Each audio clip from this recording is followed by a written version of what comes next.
Pag-usapan pa natin ang proclamation ng party list groups kasama si Mobile Journal Arles de los Santos. Arles, ang Duterte Youth at bagong henerasyon ang pansamantalang sinuspindi ang proklamasyon.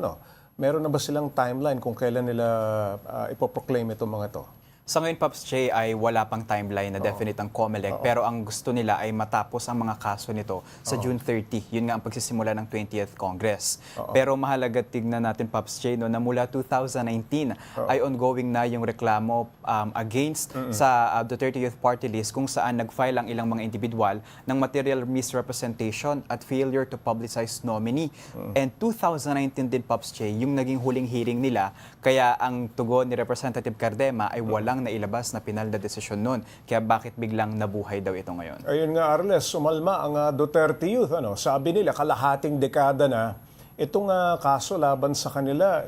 Anong sagot dito ng COMELEC? Ang sagot ng COMELEC dyan, Pops J, ay hahantayin daw nila itong naititirang mga araw bago ang pagsisimula ng 20th Congress para maresolba ito. At June 30, hopefully daw, ay maging pinal na ang proklamasyon dito. Hindi raw kasi, Pops J, parang security yung proclamation na wala nang habol ang COMELEC sa kanila. Kaya sa ngayon ay sinuspend na muna ang proklamasyon na ito.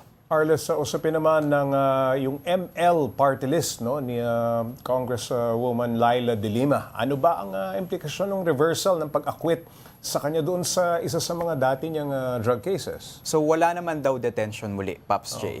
Ma-enjoy pa din daw ni ex-Senator Laila De Lima at ngayon ML representative ang kanyang absolute freedom, unmitigated freedom mula sa kanyang pagka-dismiss ng kaso sa Muntinlupa Trial Court Branch 206. So ngayon daw, ang utos ng Court of Appeals ay muling ibalik ang desisyon sa mababang hukuman para matignan ang naging hatol nito. Iiral na ba yung immunity na tinatawag sa mga legislators? Nako, deep. Yan ang mahalagang tignan, Naitanong mo Pops ba J. Kasi meron pang ilang araw at mahaba ang proseso ng ganitong mga usapin. Okay, Arles, tinutulak rin ng COMELEC ang pag-amyenda sa party list law. Ano raw ang goal nila? So nag-start din yan, Pops J, dahil alam naman natin na merong ilang mga party list na gumamit ng ilang mga hawig sa mga government services.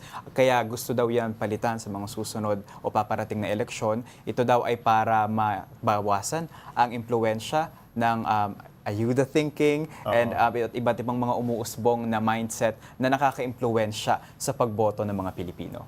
Maraming salamat, Mobile Journal Arles de los Santos.